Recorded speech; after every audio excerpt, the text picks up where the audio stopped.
Welcome to Tell Your Story Alaska. Real Alaskans, real stories. I'm your host, Billy Turnland, and here is your story.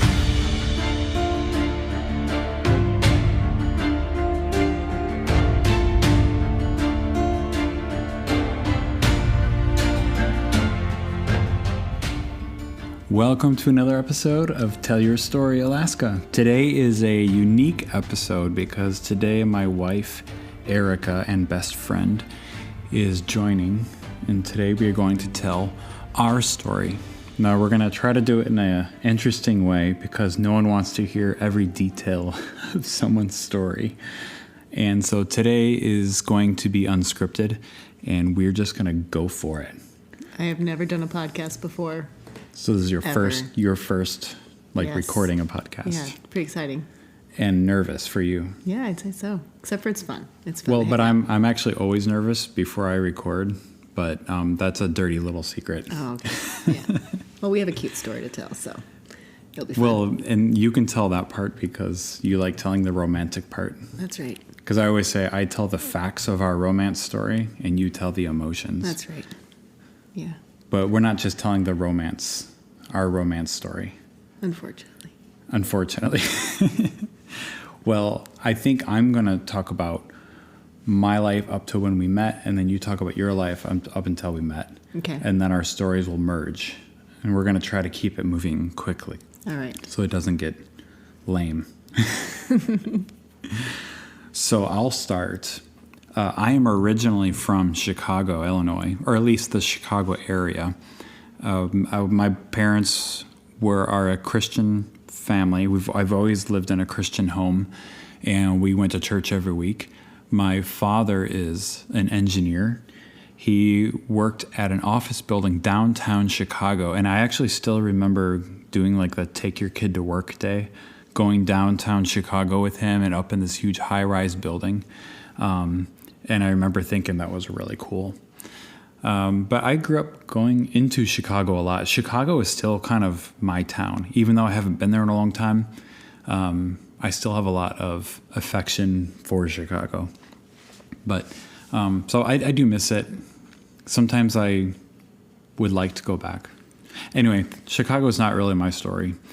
But I remember going to elementary school at Virginia Lake School. And most of us probably have like some memories of our elementary school teachers playing on the playground, having your friends. And I have all of those memories. I just remember being bullied a little bit. I remember playing a lot of sports with my friends as a kid, especially soccer. I had a very like good childhood. It's the sort of childhood you would wish upon your own children. The only thing I worried about was like, am I going to have food I don't like for dinner, or is it going to be food that I like for dinner? You know, and so I have very good childhood, nothing really to complain about. There, of course, no childhood is perfect, but like it was a very good childhood. I remember every summer my parents would take us camping on these camping trips, and those were always very special to me.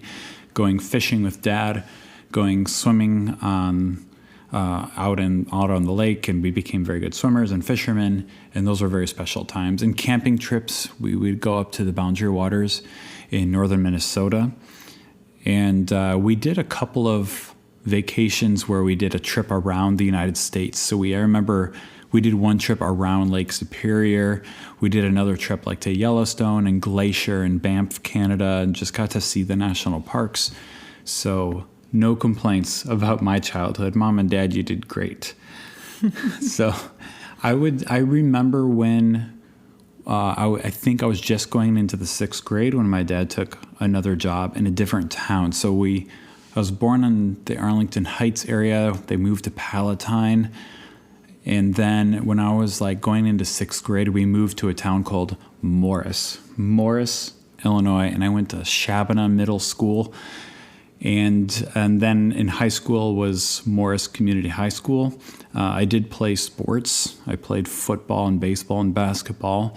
But it was only my freshman and sophomore year that I played sports. I discovered that on the school teams, I wasn't that great of a player, but with my neighborhood friends, I was like the best player.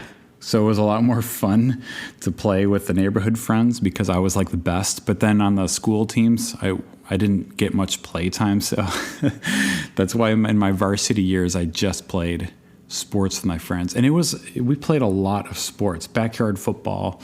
There was a baseball field near our house. It was kind of like that movie, The Sandlot. We had our little gang. It was all of that except minus the big dog in the movie. So that was kind of my childhood. And now, as far as like the more serious part of it, we were a church-going family. Well, they still are. And I remember it was in high school, I had this moment when I was taking the science class because you know, when you go to a public school and you're like a church kid, you have two worlds. You have your school world, and then you have your church world. And I remember going to the school world, and I'd go to science class, and I'd look at these textbooks, and they would show us proofs and charts and scientific certainties about our origins. You know, proof that we evolved from apes, proof of the Big Bang, that you know, the small tiny dot exploded and the universe formed, and then evolution began and we evolved. And then I went to church, and in our Sunday school classes, we had these, you know, these little Bible story lessons, and it was like you looking at a picture of a cartoon ark with giraffe heads coming out of it, and it was presented as you're supposed to believe this. And it was like, I'm supposed to believe on this cartoon Noah's Ark, and that all the animals in the world fit on this thing, and that's where all the animals come from. And then you go to school, and you see scientific charts, and it's all very beautifully drawn out, and it's scientific. And I remember being in high school seeing a conflict there, like I saw an incompatibility with what science was teaching versus what I was being taught about the Bible and its view of origins. And so that topic of origins was something at the time that began to bother me. And so I largely ignored it at the time, because when you have your church world and you have your school world and you have your set of friends, you don't want to disturb the status quo. And so I was afraid of asking the question, is this stuff true? Is this Bible stuff true? And when you go to school, you just you learn the science. I had atheist friends that I enjoyed. They were good friends. And for the most part, I largely ignored this question. And then during the high school years, I was also involved with a youth group at a church. This was called Manuka Bible Church. And I remember the youth pastor was a very great guy, very good youth pastor, and connected with him really well. And he never did address this question, though, but not really. I don't blame him at all. It's only that it was a prominent question for me at the time, and I wish it was brought up more in the church context, because that question was never answered. So anyway, during that youth group time, I felt inspired to go to a Bible college, and I ended up going to Moody Bible Institute. And when I was accepted there, during my Bible college years, by the way, were very sweet years. Many of my Bible college friends that have graduated, there's a mixed bag of reactions to the Bible college experience. Most, I would say, were positive, and they look back in those years with very positive views. There are some that have sort of bitterness about the whole thing, and many of them, people I graduated with, have walked away from the faith. And at the time, in my Bible college years, is when that nagging question about the apparent conflict between like science and faith, I also I explored it a little bit, but not in depth. So anyway, I graduated college with a bachelor's degree in youth ministry, and started getting into youth work. And it was around this time that it was actually during college that I met Erica, my now wife, but I'll let her get to that story. So Erica, now you do your turn. Tell us about your childhood from the beginning. Okay, and then we'll meet up. Then we'll meet up, yes. All right, sounds good. Well, hey guys, it's pretty exciting to be on here. I've been really excited watching Billy kind of launch this podcast, and just imagining you all out there listening, and excited to see the stories that God brings to this podcast, because really they're his stories that we want to tell, and our story is no different. It's just a story that he's been writing in our lives, and it's just really neat to look back on it and see the way that, boy, his pen has been at work, and chapters fly by, and some are good and some are bad, and there's many chapters left to be written. But we'll just tell you the ones that we've had so far. Boy, whose book can be told in one podcast episode, right? So, I was born. My mom and dad, they actually met at the same Bible college that Billy and I went to, Moody Bible Institute. My mom was from Michigan, dad was from Arizona, and they met there, and they always had a desire to go into missions. Both of them did, and eventually the Lord led them to work in a tribal group in northern Mexico called the Tarahumara Indians. And so when I was 3 years old, we started making trips out into this remote tribal location. To get there, I was born in Arizona. We kind of had a home base in Arizona. So to get to this village, we would travel a couple hours to the border of Arizona. Then we would drive through these crazy, windy mountain roads. Back in the 80s, I'm almost 40, so back in the 80s, they'd just sort of throw us back in the back of their suburban. And me and my brother and sister, they were 4 and 5 years younger than me. We'd all just kind of be piled back in the back of the suburban on these crazy, dangerous roads for about, 12, 13 hours. Then we get to a town in the middle of at the edge of the Copper Canyon. And from that town, we would get onto a dirt road, and it was a 3-hour ride on really treacherous dirt roads until we got out to this native. We called it Indian tribe. That's not really politically correct anymore. It was a native tribe in northern Mexico, and so most of my formative childhood years were spent in this amazing place. The tribe that we worked with were still super traditional. They spoke their native language, not Spanish. It was a native language. They wore their traditional dress, ate all their traditional clothes, and I literally grew up in a National Geographic article. That was my life. It was a really sweet childhood. I mean, I had the world is my backyard. My best memories were of building forts all over these mountains, and my native friends taking me around the valley and teaching me which plants I could eat, which plants I shouldn't eat, medicines, watching goats be sacrificed and then eating the meat. It was kind of a really, really neat. You still talk about that time with very much fondness now. Oh, yeah. Because living in a remote tribe and just going out and lighting fires and building forts, and you had your native Indian friends, and just being able to be that carefree child out in a really neat place. Yeah, it was like I grew up 100 or 150 years ago. We didn't have electricity, so we had oil lamps, and we didn't have indoor plumbing, so I grew up with an outhouse. So I grew up in 2 centuries. Really? Oh, I've never even thought of it that way. Yeah. You grew up 150 years ago. I did. And I grew up in the 90s. Yeah. Mm-hmm. So while I was watching The Sandlot and Jurassic Park and Braveheart. I was wearing skirts and picking wildflowers. And yes. So, and I was going to say, Nintendo. Yeah. Zelda was my favorite game. Contra. I know the Contra code where you get 30 lives instead of 3. GoldenEye, the Bond game. Anyway, I digress. Yeah. Grew up in different centuries, Yeah. basically. Yeah, we really and did. now we're married. Yeah. So I just want to tell a little bit of the story of how the Lord captured my heart.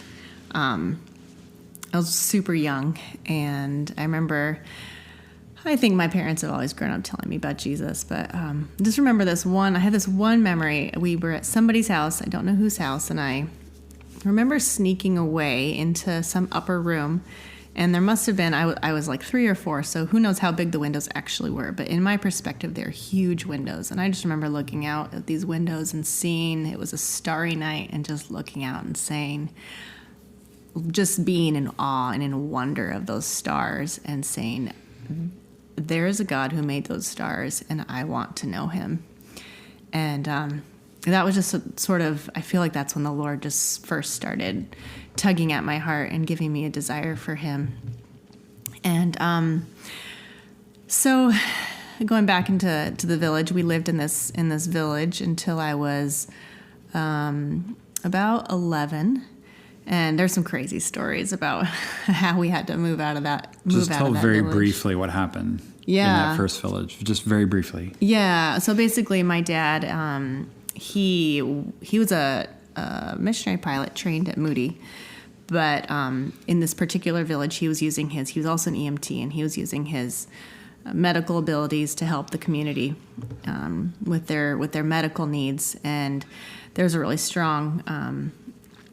strong religious opposition to that work, and the military ended up coming in to shut down the clinic. And basically, my parents were, we had very little time to sort of shut down and evacuate basically the village. And my dad had such a love for this people group that he decided to go through all the governmental hoops to be able to serve this tribe. So he went and started medical school.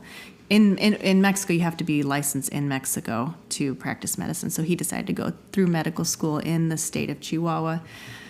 So he went through 7 years of medical school, and that's where I spent in the capital city of Chihuahua. That's where I spent my junior high school years. So those were really your formative years. Yeah. Kind of in the city of Chihuahua while your dad was in school. Yeah, and I had the blessing of just being able to interact. We were part of a Mexican church. Some of my dearest friends are Mexicans, and I was gifted Spanish during that time. Just able to learn the language without having to study it. It was such a special gift to be given that. It was also during that time just wanting to tell the Lord's story about how he continued to grab at my heart. I'm a firstborn, kind of competitive, and our church was holding this not a competition, but they said like, okay, it was January, whoever reads through the Bible in a year, we're going to give you a Bible. And I took it upon myself. I was like, I am going to win that Bible. It was a competition with myself. And so I decided I was going to read through the Bible in a year. And that, just being exposed to the Word of God every day and to actually hear him start to speak to me through his Word, that's when he really got a hold of my heart. And I would say that's when I began to actually walk with him and know him. So that started when I was about 14. And I think around the same time, God just started giving me also a real love for Native people, particularly the Native people in Mexico at that time, and just stirred my heart towards that. So as my teenage years were coming to a close, I decided I also wanted to go and study to serve the Lord. So I applied to Moody Bible Institute, where my parents had gone, where my grandparents had gone. I think I was actually the 26th member of my family to go to this school. So it was kind of a family thing. 26. I didn't know it was that many. Yeah, it was a lot. Wow. So yeah, that is where our stories converge. Okay, so like the next day is where our stories converge. We were both 18, first day of college. Yeah. And we were at an orientation thing. And what happened? Well, I got to step back a couple hours. the morning of. Okay. So my parents met the first day at Moody Bible Institute, and my grandparents met there. And so they call it Moody Bridal Institute for a reason. I was thinking I'm probably going to meet my husband sometime soon, so I made sure to make myself very presentable. And sure enough, walked into that orientation class, and Billy was the first person that I met at Moody. First guy that, well, I think I probably met my roommate first, but you were the first guy that I met, and you were cute. And you were the first girl I met, and you were cute. Yeah. So we flirted. You're still cute. And we talked about food. And our screen just went blank. Oh, it's still gone. Yeah, so that's how we met. Okay, so we flirted that first day, and I had to explain to you how to pronounce my last name because it's strange. Are you putting your name on the podcast? Your last name? I did, yes. Yeah, it's a doozy, guys. Well, it's easy to say. It's just hard when you see it written. Yeah. So, but I learned that first day, pronounce it like churning butter, churnland. Yeah, right. That's right. So then the way you put it, on day 2 of college, you met another guy. Yeah. And then you dated him for 5 years. Yeah, pretty much. So right. kind of crazy. And then throughout my college years, I went on a bunch of dates, but nothing serious. Mm-hmm. That was basically it. Yeah. But I did have a lot of fun with my friends, so that's something. Okay, so we both graduate from Moody, and you came out with a voice major, right? Mm-hmm. And we still have your senior recital. Yes, we do. That we were going to put on the podcast for public display. Yes, please, let's not do that. Just kidding. No, we had graduated, and I stayed in the Chicago area, and I had a job at a valet company, and I got an apartment. I did that for a time, and then I got a job at a ministry in the suburbs, which that would be a different story, but it did not go very well. It was a bad year for me. In a lot of ways, I was very immature, and the issue was me. But in some ways, I felt that the issue was the ministry also. But at any rate, after that stint at that ministry, I went back to Chicago, and I was parking cars for a valet company, and it's called Valet Descartes. I actually looked this up the other day. It does not, as far as I can tell, they don't exist anymore. I couldn't tell. I'm not really sure. But a lot of my classmates did work there, and we worked at nightclubs and restaurants and parked cars. And it was kind of a neat job because I met a lot of celebrities, and I got to drive their cars. But after you drive the 10th Bentley, and a lot of them smell like weed and that kind of stuff, it does get old. But it was good for the season I was in, living in Chicago. So while I was in Chicago doing all that, what were you doing?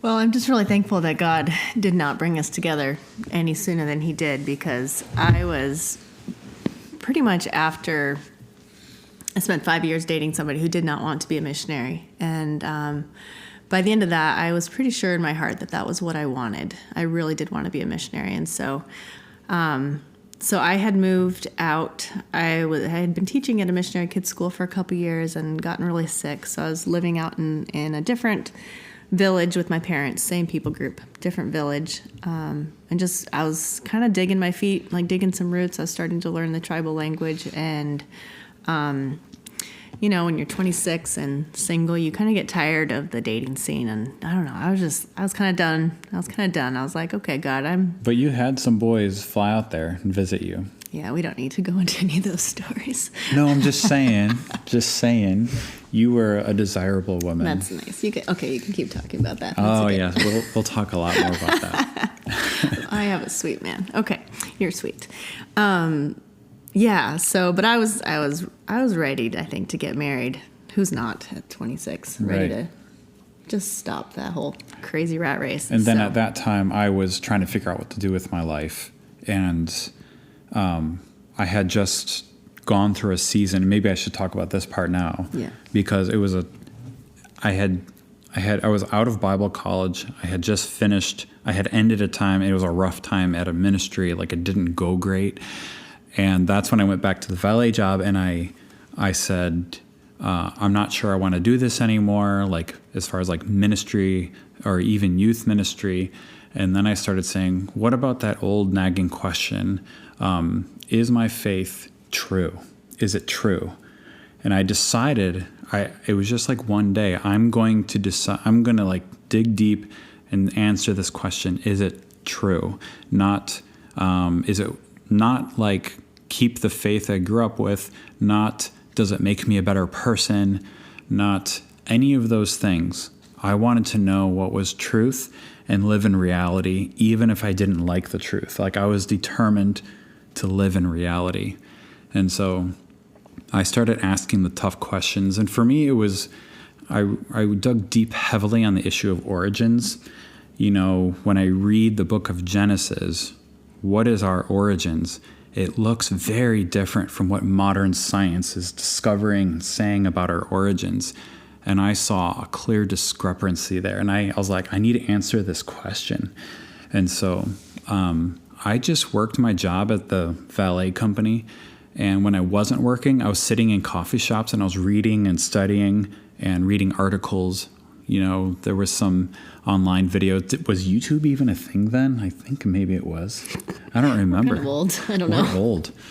I don't know the YouTube timeline, but anyway, I dug deep into that issue, and I'm not going to belabor that story, but what I came out was that the biblical worldview of origins has a very strong case to be made. And so one of the things I came out with is that faith is not belief despite evidence, which is what the critics say.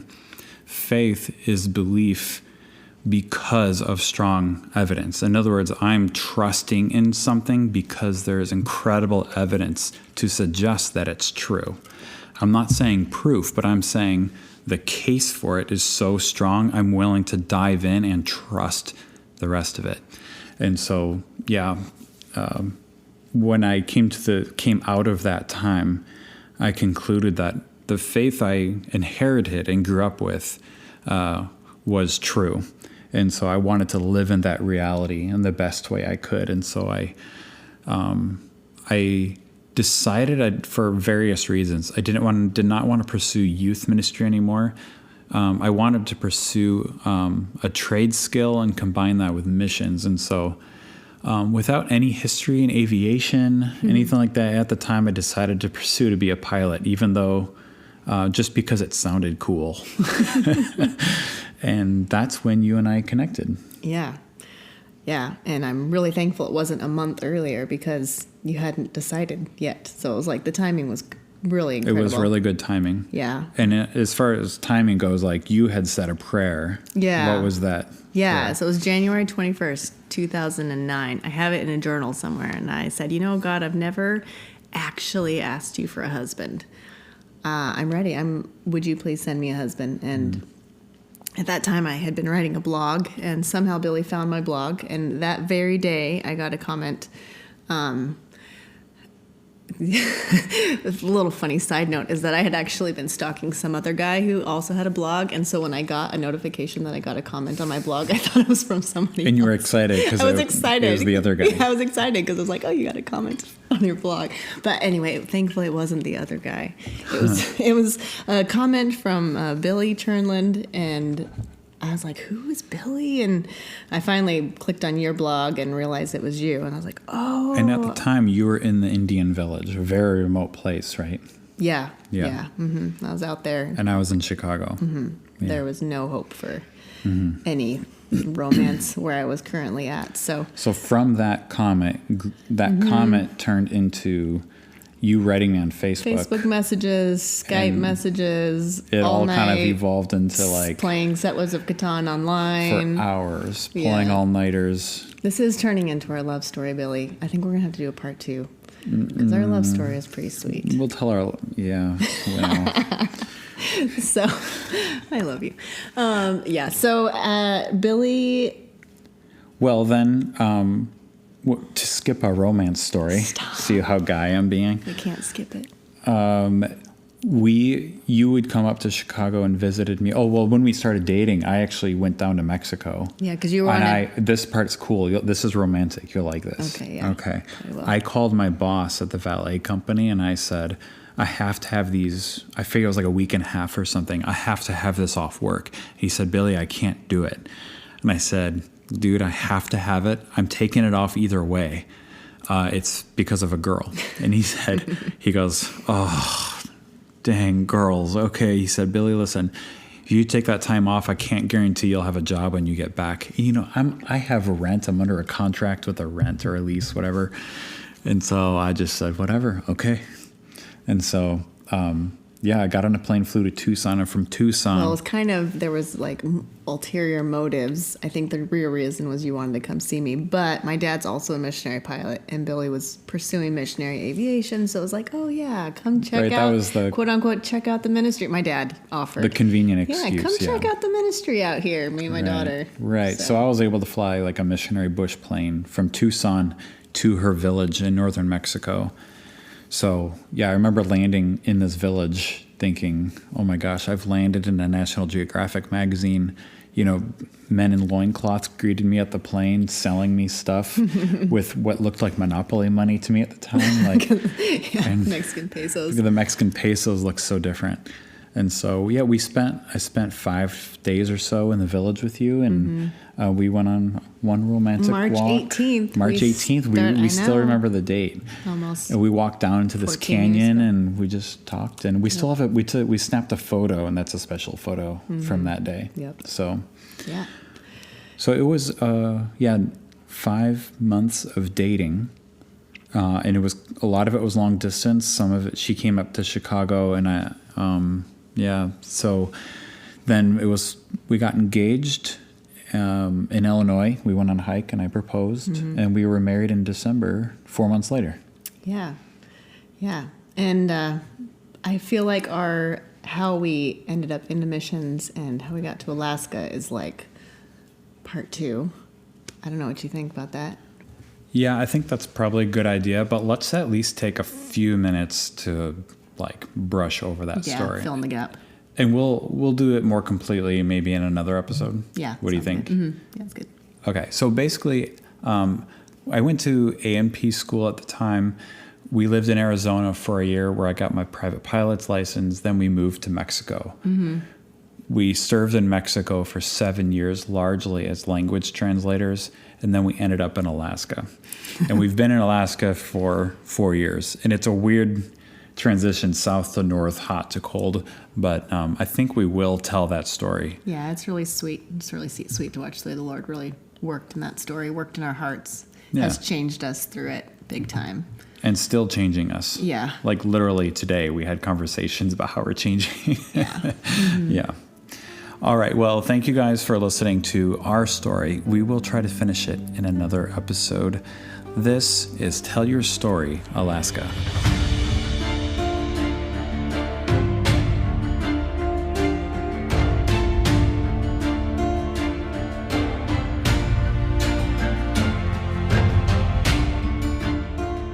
If you have a story that you would like told, please contact me at tysalaska@gmail.com, tysalaska@gmail.com.